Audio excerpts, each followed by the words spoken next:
क्यों आप लोग अपने अपने जिनालय में मुनि महाराज को बुलाना चाहते हो? क्यों आप गुरुओं का सानिध्य पाना चाहते हो? हाँ? क्यों यहाँ पर शांति धारा करने के लिए महिला वर्ग एकत्रित हुआ है?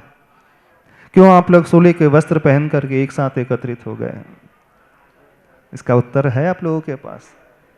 किसी के कहने पर हम कोई क्रिया करने लगे और कल्याण हो जाए, कभी नहीं हुआ, ना आज तक हुआ और ना भविष्य में होगा, क्योंकि ये तो आपकी क्रिया है ही नहीं।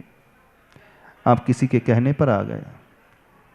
हमारा कल्याण तब होता है जब वह प्रभु हमारे हृदय के अंग बनते हैं। हमारा कल्याण वह तब होता है जब शांति धारा का प्रत्येक बीजाक्षर आपके हृदय का अंग बनेगा। आपका कल्याण तब होगा जब हाथ में वो कलश उठाओगे और प्रभु के मस्तक पर डालोगे, लेकिन यह सोच करके नहीं डालोगे कि मुनि महाराज ने कहा है शांति धारा करना है, महामस्तक का अभिषेक करना है, इसलिए मैं शांति धारा कर रहा हूँ। मैं इस समाज का एक अंग हूँ, मैं तुलसी नगर समाज में रहता हूँ, यदि मैं अभिषेक शांति धारा नहीं करूंगा तो गुरु महाराज क्या सोचेंगे, इस कारण चलो शांति धारा करके आ जाऊँ। हम नागपुर में आए हैं, नागपुर के भिन्न भिन्न मंदिरों से लोग आए, बोले इस कारण आ गए कि मुनि महाराज यहाँ पर आए, चलो महाराज जी से निवेदन करना चाहिए, इस कारण हमारा मंदिर भी पवित्र हो जाएगा, मंदिर भी मुनि महाराज आ जाएंगे तो अच्छा लगेगा, क्योंकि सारी समाज वाले सारी समाज के क्षेत्र में मंदिर में जा रहे हैं गुरु महाराज, तो हमारे मंदिर में भी आ जाओ। आपका अपना क्या हुआ? क्योंकि जो भी लोग क्रियाएं कर रहे हैं बहुत कुछ दूसरे कारणों से कर रहे हैं। इतने वर्षों से आप अभिषेक शांति धारा महामस्तक का अभिषेक करते हुए आ रहे हैं। कई लोगों को शिकायत रहती है, कहते हैं कि महाराज जी मैं इतने वर्षों से धर्म कर रहा हूं, मेरा जीवन तो बदल ही नहीं रहा, मेरी परेशानियां तो दूर ही नहीं हो रही हैं। कई लोग होंगे यहां पर भी, होंगे कि नहीं होंगे? कई महिला वर्ग यहां पर बैठी होंगी जो ये सोच करके बैठी होंगी कि नहीं, अब महाराज जिस कॉलोनी में आ गए तो हमारा भी कर्तव्य बनता है, हम भी प्रवचन सुनने के लिए आ जाएं, अभिषेक शांति धारा देखने के लिए आ जाएं। महाराज जी नागपुर में आ गए तो आप भी भिन्न भिन्न मंदिर से आ गए निवेदन करने अथवा दर्शन करने अथवा श्रीफल चढ़ाने अथवा अभिषेक शांति धारा देखने।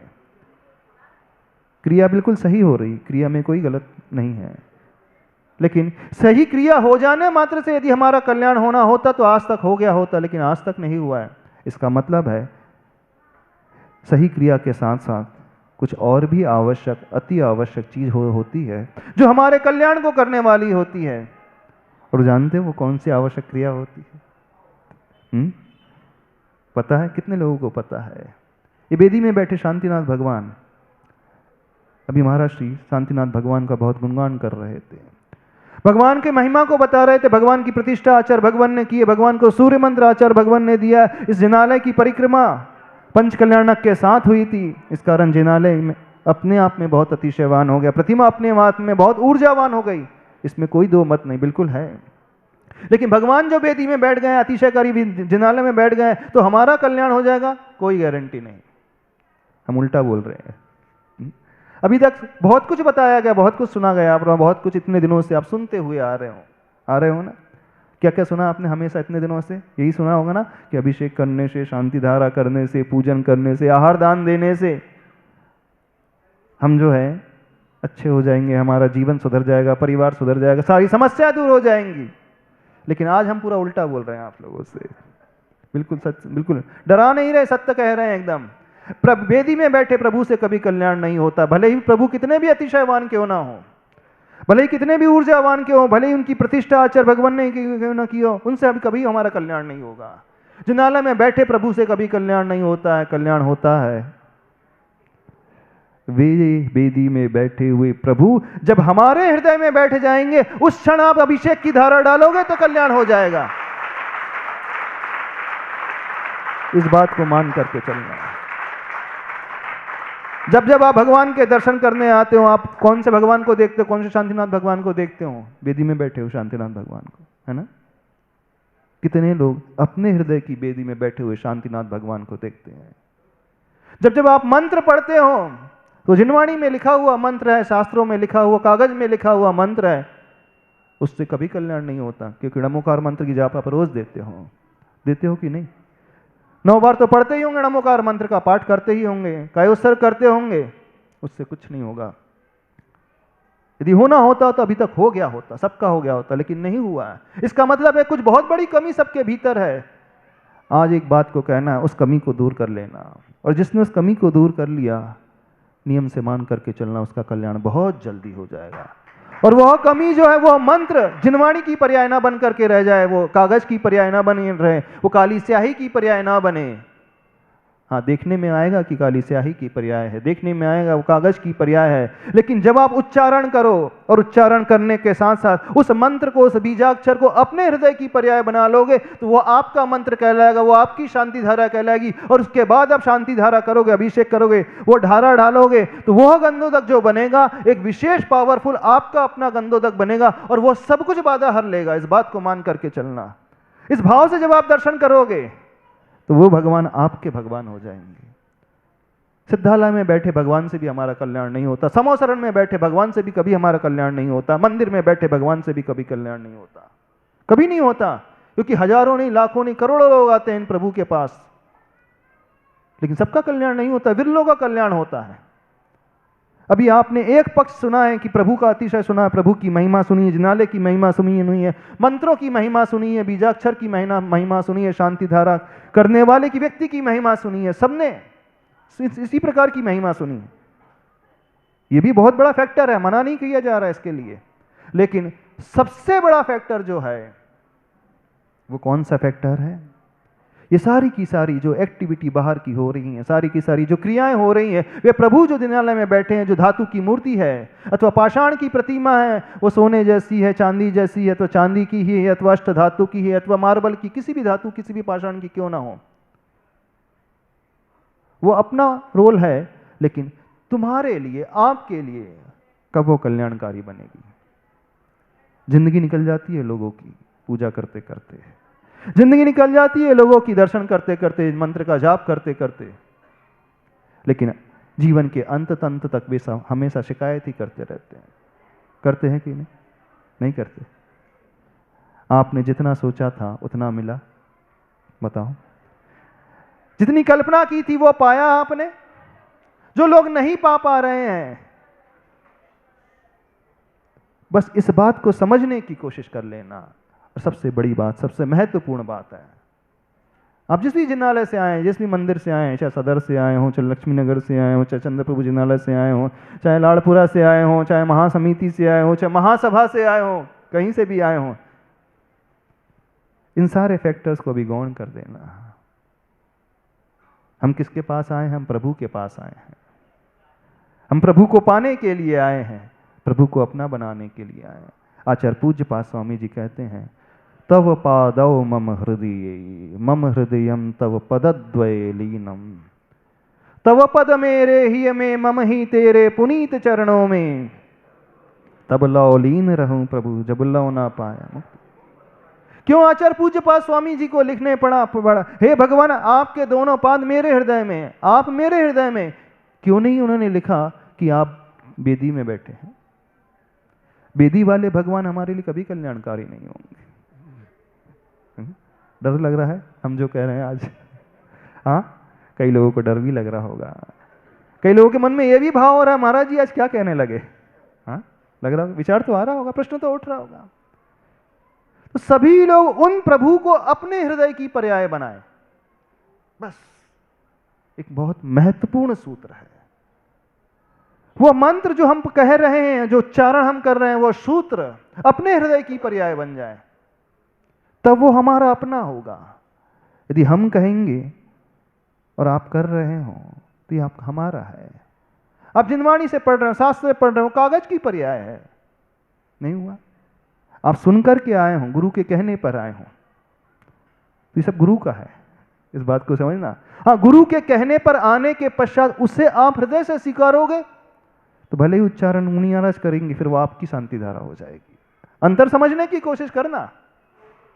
जितनी भी पूजा की जाती है, जितना भी पाठ किया जाता है, जितनी भी शांति धारा की जाती हैं, प्राय वह कागज की पर्याय ही होकर के रह जाती है, अथवा थोड़ा और व्यक्ति आगे बढ़ जाता है, फिर उसके शब्दों की पर्याय हो जाती है वो, क्योंकि आपके मुख से उच्चारण होने लगा उस मंत्र का, उस पूजन का, वो आपके शब्दों की पर्याय हो गई, वो भी पुद्गल की पर्याय है। शब्द जड़ है, मैटर है, पुद्गल है, उससे भी कल्याण नहीं होता। जैसे मात्र देख लेने से पेट नहीं भरता है, मात्र भोजन बना लेने से पेट नहीं भरता है, जब तक उस भोजन को किया जाएगा, अथवा भोजन खा लेने से भी शरीर स्वस्थ हो जाए, कोई गारंटी नहीं है। शरीर को भोजन कब लगता है? जब आत्मसात किया जाता है, तब वह शरीर में किया हुआ भोजन उसका रस के रूप में कन्वर्ट होता है, और रस से लेकर के मांस, अस्थि, मेज, मज्जा, वीर्य तक उसकी सप्त धातु की यात्रा जो होती है, तब वहां तक होती है। तो मात्र खा लेने से यदि पेट भरना होता, शरीर को लगना होता तो लग गया होता, अभी तक नहीं लगा है। बात समझ में आ रही है हमारी? नहीं समझ में आ रही है? तो वह भोजन जब आत्मसात कर लेते हो तो वह आपके शरीर को लगता है, शरीर आपका मजबूत बन जाता है, पुष्ट हो जाता है। ठीक ऐसा ही कहना चाहते हैं इस शांति धारा को, आज इस धर्म को, इस मंत्र को सभी लोग आत्मसात करना सीखो। और जब हम आत्मसात कर लेंगे, एक छोटा सा दिया हुआ समय, एक छोटा सा भी कलश, एक छोटा सा भी मंत्र, वह बहुत कल्याणकारी हो जाएगा। और आत्मसात किए बिना सब कुछ करते चले जाएंगे। बाहर से तो देखने में आएगा हम बहुत कुछ कर रहे हैं, बाहर से तो ये लगेगा कि हम बहुत समय दे रहे हैं, बाहर से तो ये प्रतीत होगा कि हम दान भी दे रहे हैं, बाहर से तो लग रहा है कि हम बहुत कुछ धर्म की क्रिया कर रहे हैं, लेकिन वो आत्मसात नहीं हो पाएगा। जीवन में जब तक आत्मसात नहीं होता है, अथवा जब तक वह प्रभु हमारे हृदय की पर्याय नहीं बनेंगे, तब तक नहीं होगा। क्यों आचार्य भगवान को सिद्धि है बताओ? जानते हो क्यों आचार्य भगवान को बड़े बाबा सिद्ध हैं? बताओ। क्योंकि गुरुदेव ने उन बड़े बाबा को आत्मसात कर लिया है। बस उनकी श्रद्धा, उनका समर्पण प्रभु के प्रति ऐसा है, वे आत्मसात हो गए हैं। क्या आपने प्रभु को आत्मसात किया? आपने प्रभु को इस प्रकार से अपना बनाया? बस इस प्रकार से अपना बनाना सीखो। आज हम देखना चाहते हैं उस व्यक्ति को। अभी तक न जाने आपने कितने बार शांति धारा की होगी, गिनती नहीं होगी, हा? लेकिन एक बार आत्मसात करने की भावना से शांति धारा करके देखना। आपकी आज की शांति धारा जीवन भर की शांति धारा, जीवन भर के पूजन, जीवन भर के अभिषेक पर भारी पड़ जाएगी। क्योंकि एक दिन का ऐसा पुण्य जो होता है वो सब पर भारी पड़ जाएगा। 100 सुनार की और 1 लोहार की जो होती है ना, बस एक बार एक सही दृष्टिकोण है, एक सही क्रिया, भावों से सहित वाली क्रिया, वो सब पर भारी। जीवन भर का पुण्य आपका एक तरफ लग रहा पालड़ी में, तराजू की पालड़ी में, और आज के दिन का पुण्य एक तरफ रख देना। वो आज के दिन का पुण्य कई कई कई कई गुना भारी पड़ जाएगा। वो इतना भारी हो जाएगा, इतना भारी हो जाएगा कि आपकी सारी समस्याओं को दूर करके लेकर के चला जाएगा। इस भावना से करके देखना। करने की भावना है? वो प्रभु का मस्तकाभिषेक करने की भावना है।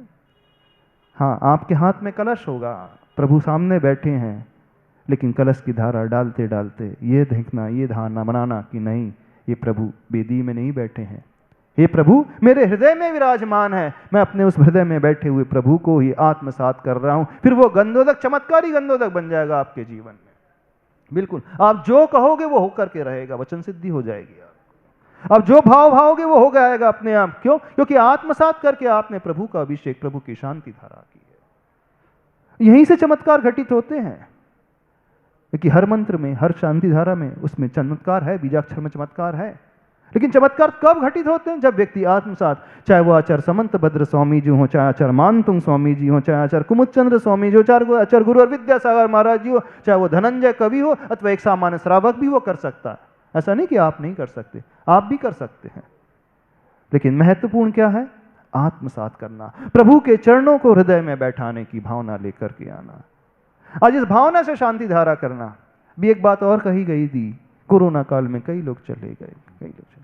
ठीक है, मंदिर में शांति धारा की आवश्यकता तो है, लेकिन इस भावना से भी शांति धारा करना। हे प्रभु, अभी तक तो मैंने बहुत कुछ बाहर का धर्म किया है, लेकिन अब मैं ऐसा धर्म करना चाह रहा हूं जैसे आचार्य भगवान की भावना है। जब जब वो एक पीड़ितों को देखते हैं, भावों में रहने वाले लोगों को देखते हैं, उनके आत्म कल्याण के लिए, उनके ऊपर के उत्थान के लिए मैं कुछ करना चाहता हूं, तो उस प्रोजेक्ट से भी अवश्य जुड़ना। कौन सा? वो सक्रिय धर्म माना जाता है जब आप साधर्मी की सेवा में खड़े होते हो सामने। वो सक्रिय धर्म माना जाता है जब आप किसी पीड़ित के लिए अपना हाथ बढ़ा देते हो, संबल का हाथ बढ़ा देते हो, जब आप अपना कंधा उसके लिए दे देते हो। नहीं, मैं हूं ना, घबराते क्यों हूं? जीवन में परिस्थिति में कुछ इस प्रकार की निर्मित हो गई हैं, तो घबरा क्यों रहे हूं, डर क्यों रहे हूं? मेरा कंधा है, इस कंधों पे अपना सिर टिका लो। एक संबल मिलेगा उसे, एक भाव मिलेगा उसे अंदर ही अंदर लगेगा कि नहीं, मेरे पास भी कोई है, जो मुझे समझता है अंतरंग से। जब दुनिया नहीं समझती मुझे, अब मेरे अपने वाले नहीं समझते, तो कोई खड़ा है व्यक्ति मेरे आगे, मिथवा मेरे पीछे, मेरे निकट, जब जब जरूरत पड़ेगी तो वो मुझे धोखा नहीं देगा, बल्कि एक हाथ देगा संबल का, जो मुझे ऊपर उठा लेगा, खींच लेगा। ये भावना अपने भीतर लाना सीखो। है ऐसा धर्म की भावना? नहीं है। ऊपर ऊपर के धर्म की भावना तो बहुत हुई है, बहुत की है सभी लोगों ने, लेकिन हमारे गुरुवर को कौन सी भावना अच्छी लगती जानते हो? श्रीफल तो ठीक है, कौन सी भावना ठीक अच्छी लगती है? अंतरंग की भावना, जो सक्रिय सम्यक दर्शन की बात है, वह भावना जब हम किसी के लिए कुछ कर सके, तब समझना आपने धर्म समझा है, तब समझना आपने धर्म को सुना है, तब समझना आपने धर्म के उस सूत्र वाक्य को आत्मसात किया है। अभी आपके धर्म के सूत्र वाक्य जो हैं शब्दों की पर्याय हैं, और शब्दों की पर्याय से कुछ नहीं होता। शब्द जड़ है, पुद्गल है, मैटर है। कल्याण होता है चेतन से, चेतना से, और जब वो चेतना रूप हो जाएगा तो वो आत्मसात होने पर ही चेतना रूप हो सकता है, उससे कल्याण होगा। क्या समझ में आ रही है बातें? नहीं समझ में आ रही बातें? आ रही है कि नहीं समझ में आ रही? निष्क्रिय सम्यक दर्शन, निष्क्रिय धर्म बहुत हुआ, अब थोड़ा सक्रिय सम्यक दर्शन, सक्रिय धर्म को अपने जीवन में आत्मसात करना सीखो। सुनो, मान लो यही धर्म आपके साथ जाने वाला है, और कितने लोग हैं ओरिजिनल होनहार नहीं, ओरिजिनल भगवान मान करके इनका मस्तकाभिषेक करेंगे, चैतन्य भगवान मान करके मस्तकाभिषेक करेंगे, उस दुग्ध में चीनी की भांति मिल करके, लगाव रख करके, जुड़ाव रख करके मस्तकाभिषेक करेंगे। ऐसे पात्र का भी चुनाव करना है भैया जी, मनीष भैया जी। ऐसा आज का दिन जो है अभिषेक ऐसा होना चाहिए, ये मेरे भगवान है, मेरे चैतन्य भगवान है, मेरे हृदय में बैठे हुए भगवान है, ऐसे प्रभु का आज मैं मस्तकाभिषेक कर रहा हूं। ये मेरे जीवन का अहो भाग्य है, क्योंकि इसके बाद गुरु के सानिध्य मिले अथवा ना मिले कोई नहीं जानता। तो जब तक सानिध्य मिला है इसका उपयोग अपने जीवन में कर लेना, और कर लोगे तो बहुत ऊंचा उठ जाओगे, और नहीं कर पाओगे तो पछताओगे। क्या करना है? यहां आप लोग आप ही ने कहा आप सौतेले तो नहीं हो ना? भगवान सौतेले कि आप सौतेले हो? अपने हो ना, ओरिजिनल है ना? तो जो ओरिजिनल भक्त होगा वो भगवान को भी ओरिजिनल मानेगा, और जो ओरिजिनल मानेगा वो कभी गिनेगा नहीं। वो तो गिनता भी हो तो उस गिनती को रोक देगा नहीं। मैं अपने ओरिजिनल भगवान के लिए कुछ भी करने के लिए तैयार हूं। ऐसे बोले शांतिनाथ भगवान की आज शांति धारा करना। बोले देवादिदेव श्री शांतिनाथ भगवान की।